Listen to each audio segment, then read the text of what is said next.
একজনের প্রতি আসক্ত হয়ে ঠকে যেও তার মাঝে শান্তি আছে। দিন শেষে বুকে হাত রেখে বলতে পারবো আমি বেঈমান ছিলাম না। আর আসলে আমি তো ছিলাম খারাপ মানুষ, আর খারাপ মানুষের প্রিয় মানুষ থাকতে পারে না। সত্যি বলতে তাকে বোঝানোর মতো ক্ষমতা আমার নেই, তাই দূর থেকে ভালোবাসি।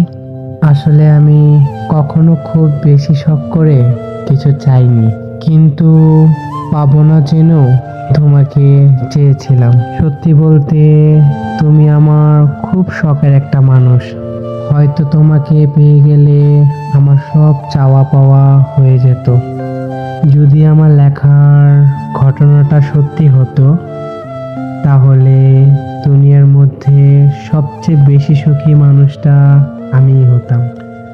অনেক তো নিজের কষ্টের কথা